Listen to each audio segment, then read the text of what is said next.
The last ambassador, Ambassador Victoria Sterling, adjusted her ceremonial blue sash as she walked through the gleaming corridors of Harmony Point, humanity's greatest achievement in interstellar diplomacy. The massive station orbited between star systems, serving as neutral ground for the galaxy's most delicate negotiations. At 38, Victoria had already prevented 4 wars through her legendary patience and silver tongue. Today would be her greatest triumph, or so she believed. Tau sector crisis had brought the galaxy to the brink. Human colonists had discovered rare trilithium deposits beneath their settlements, minerals essential for advanced starship construction. The Zeridian Coalition claimed ancient territorial rights, their reptilian delegates arriving with stern ultimatums and barely concealed threats.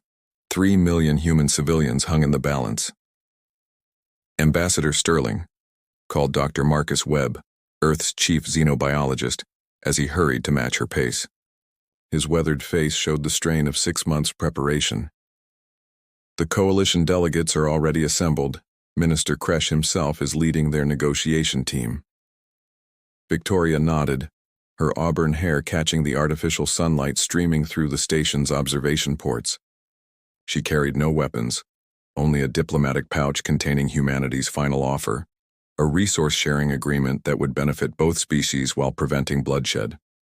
After 15 years of service, she still believed in the power of words over warfare. The negotiation chamber was a marvel of engineering with atmospheric controls accommodating 6 different species. The coalition's delegation sat across from Victoria's team, their scaled skin glistening under the neutral lighting.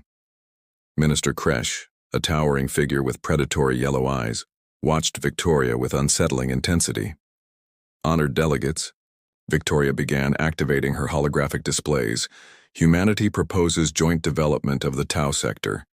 We share the trilithium equally, both our peoples prosper, and no blood is shed.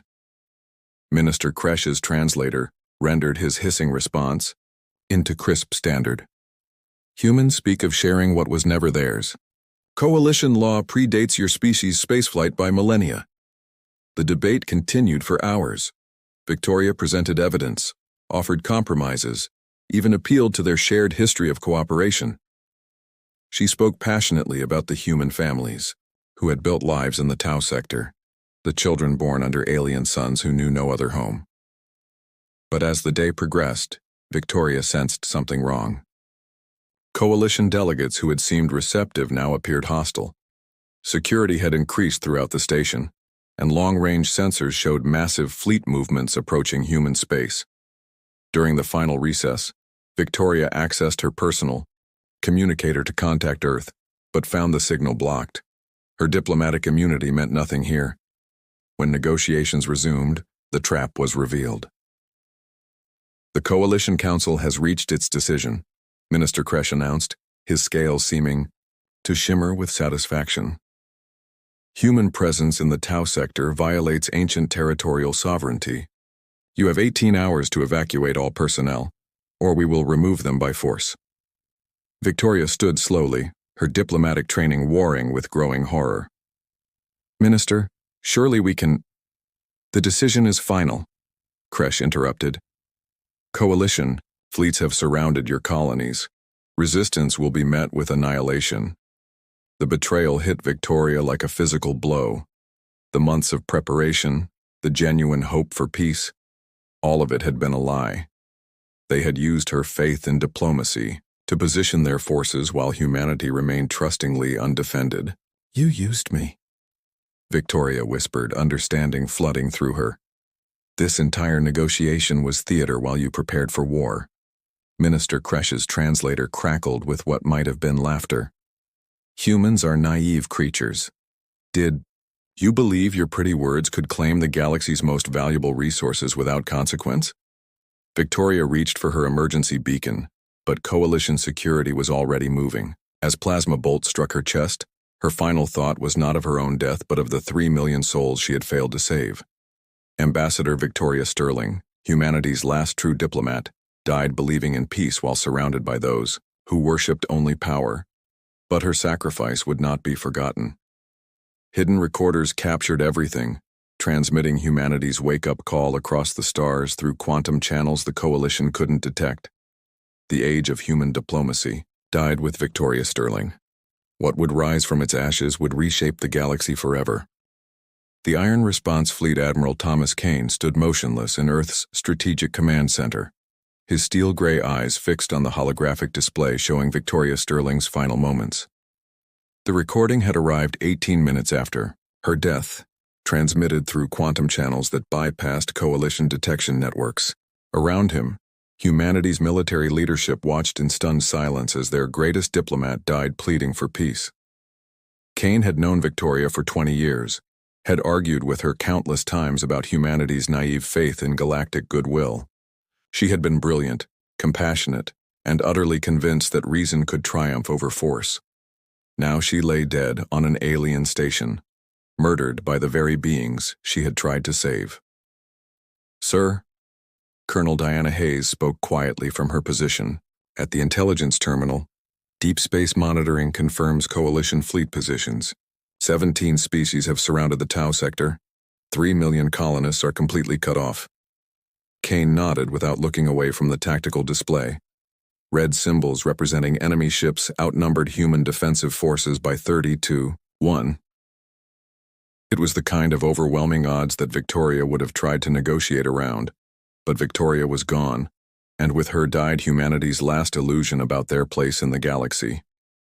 "General Morrison," Kane's voice carried deadly calm as he addressed Earth's defense minister, "initiate protocol blackout." The command center fell silent.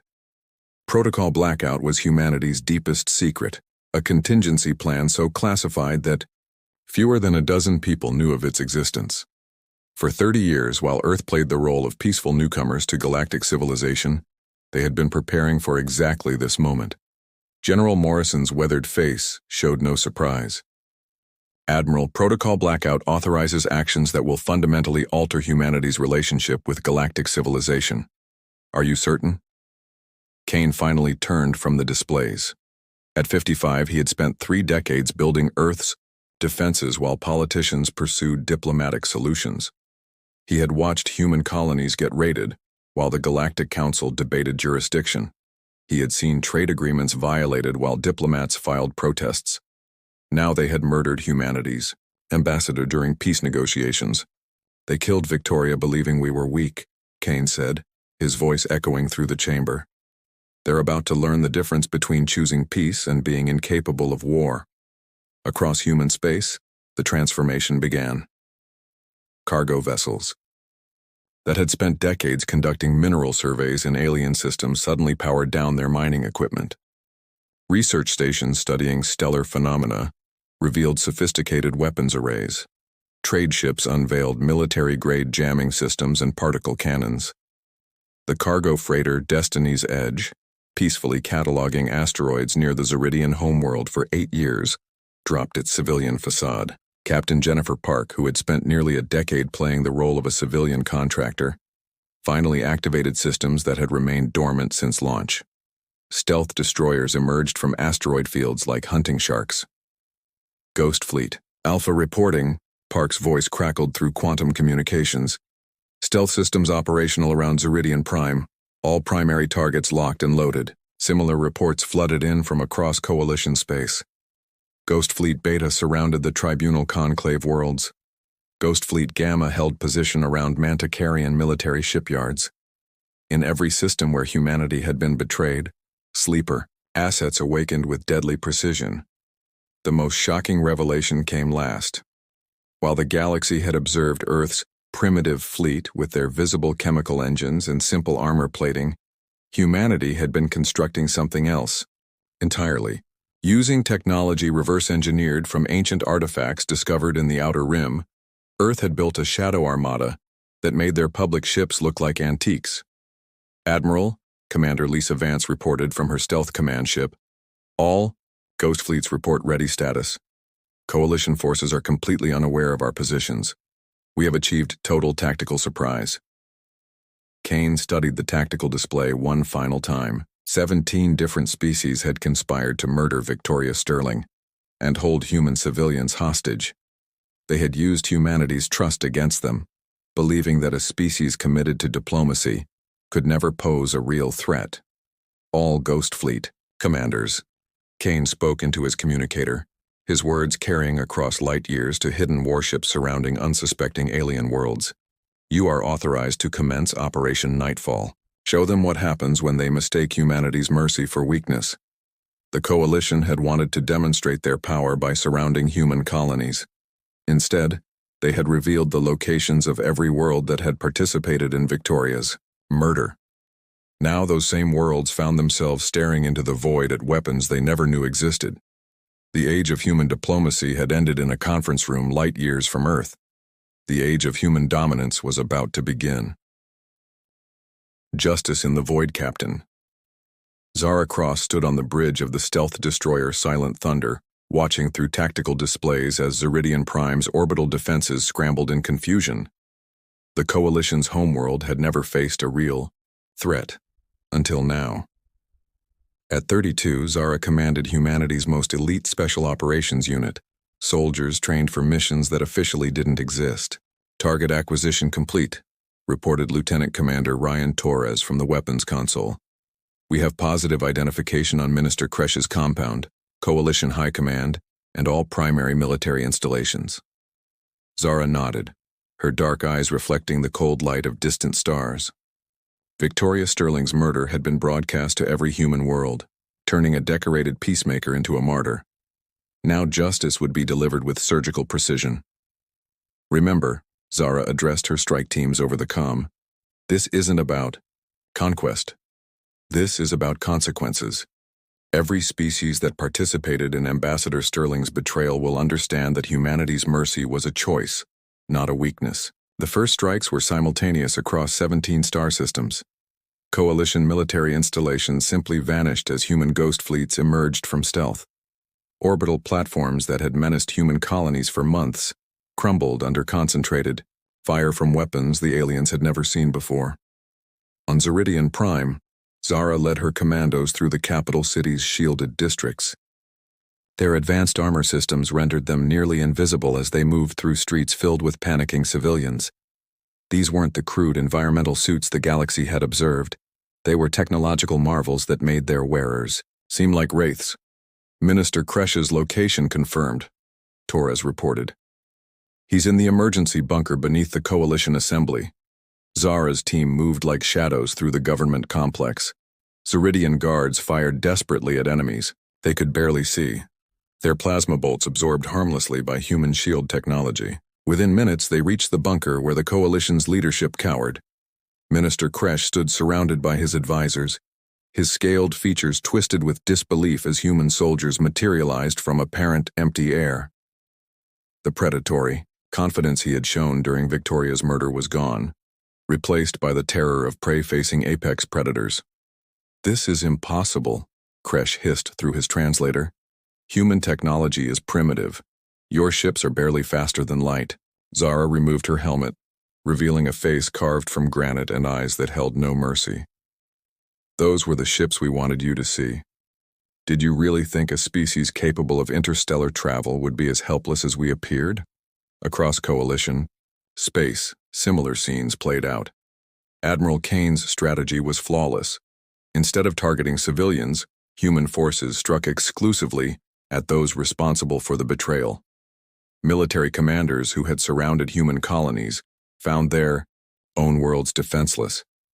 Politicians who had orchestrated Victoria's murder watched their governments crumble in hours. Captain Cross, came Admiral Kane's voice over quantum communications. Coalition High Command is requesting immediate ceasefire negotiations. Zara looked at Minister Kresh, who was now broadcasting desperate pleas for mercy to any human authority who would listen. The same being who had laughed at Victoria's death now begged for the compassion he had never shown. Tell them, Zara replied, that the time for negotiations ended when they murdered our ambassador. There will be new terms now. The transformation was complete within 72 hours. Coalition military forces that had threatened 3 million human colonists found themselves completely neutralized. The species that had considered humanity weak newcomers now faced a technological superiority they couldn't comprehend. On Earth, Admiral Kane stood before the Global Assembly, addressing a humanity forever changed by Victoria Sterling's sacrifice. "For 50 years we chose diplomacy first," Kane declared. "We believed in peace and cooperation, in the dream that different species could coexist through understanding. Ambassador Sterling died believing in that dream." Kane paused, his words carrying to every human world across the galaxy. "Her death taught us that mercy is only possible from a position of strength. Never again will humanity approach the galaxy as supplicants hoping for acceptance. We will be respected, or we will be feared, but we will never again be victims." The holographic displays behind Kane showed the new reality. Human ghost fleets maintaining positions around every coalition world, a constant reminder of the price of betrayal. Where once Earth had maintained a handful of defensive cruisers, now humanity projected power across hundreds of star systems. In the depths of space, Victoria Sterling's memory lived on, not as a symbol of failed diplomacy, but as the catalyst that transformed humanity from idealistic peacemakers into the galaxy's new dominant force. Her final transmission had carried more than evidence of murder. It had carried the death of human naivety. The galaxy would remember Ambassador Victoria Sterling, but not as they expected. They would remember her as the woman whose death awakened humanity's true nature, patient, methodical, and utterly without mercy for those who mistake kindness for weakness. Peace was still possible in the galaxy, but now it would be peace on humanity's terms. The age of diplomacy was over. The age of human dominance had begun.